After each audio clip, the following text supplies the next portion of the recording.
Yeah, I got it. I get the whole gossip and the intrigue and President Trump, et cetera. I can't remember the last time I spoke to President Trump. I did call and leave word after the assassination attempt, expressing concern. I left word. I didn't speak to him at that time. I've never spoken to him about the mayor's race. I have spoken to him when I was governor dozens and dozens, if not hundreds of times, right? We went through COVID together. I went to the White House on numerous occasions.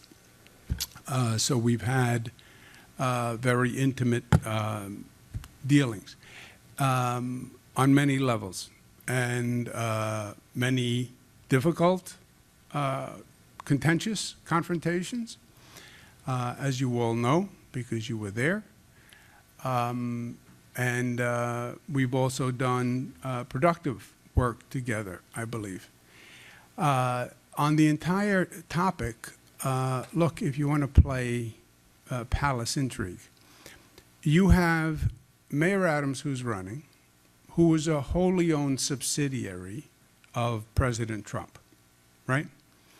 You have Curtis Sliwa, who's a Republican, and President Trump is head of the Republican Party.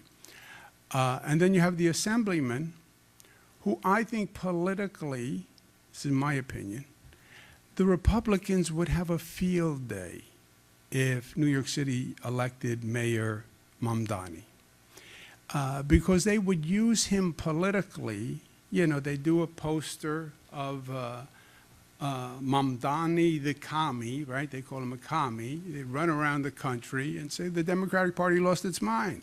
They're electing socialists. They're electing extremists. So I think politically they would have a field day with it.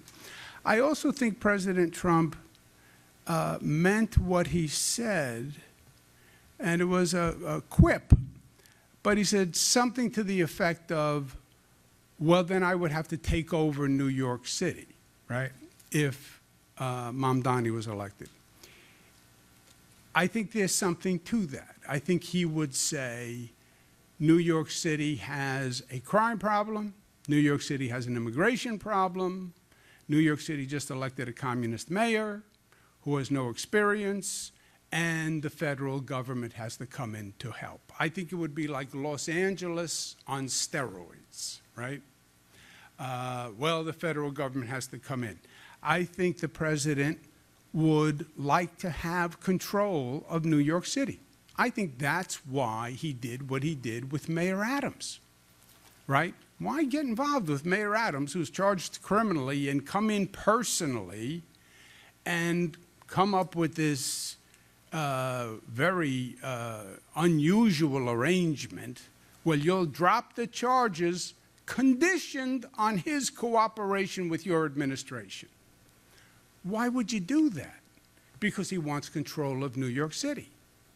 Why did he take over the Penn Station project? Because he wants control of New York City.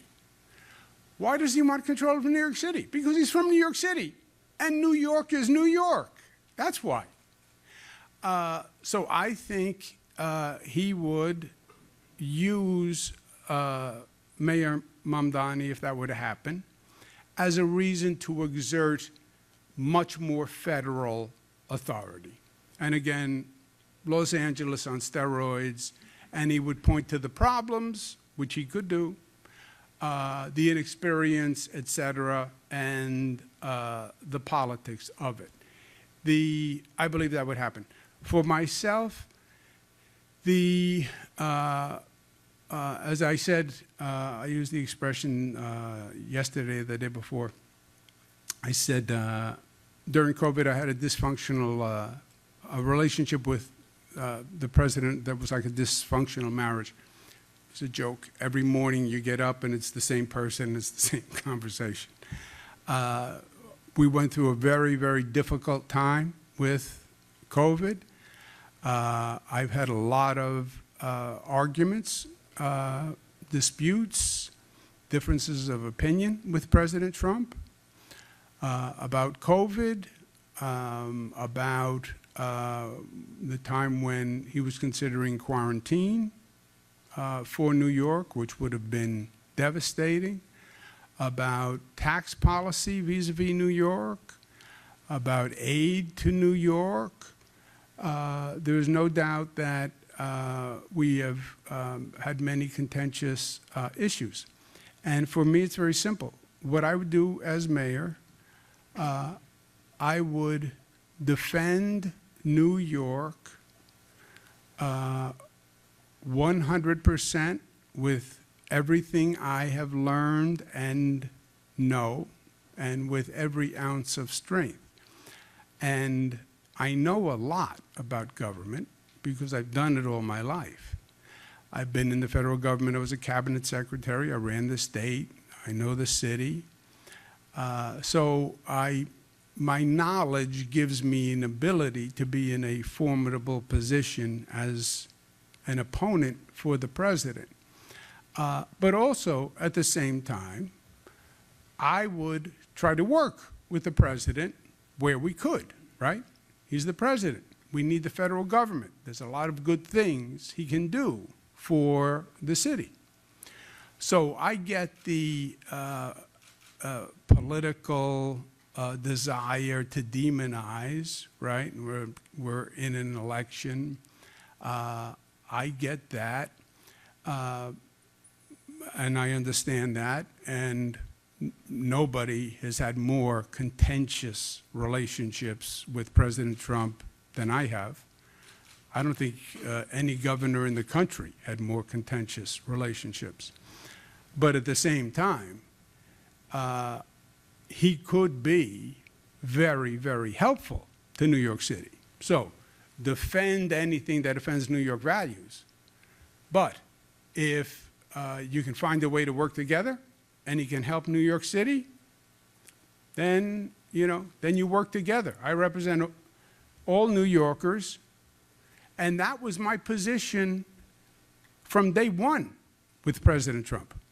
And I said publicly as governor, I will defend New York with my life. And you're a tough guy, I'm a tough guy. But I'll put my hand out to work together in partnership. I said that on day one, and I say that today.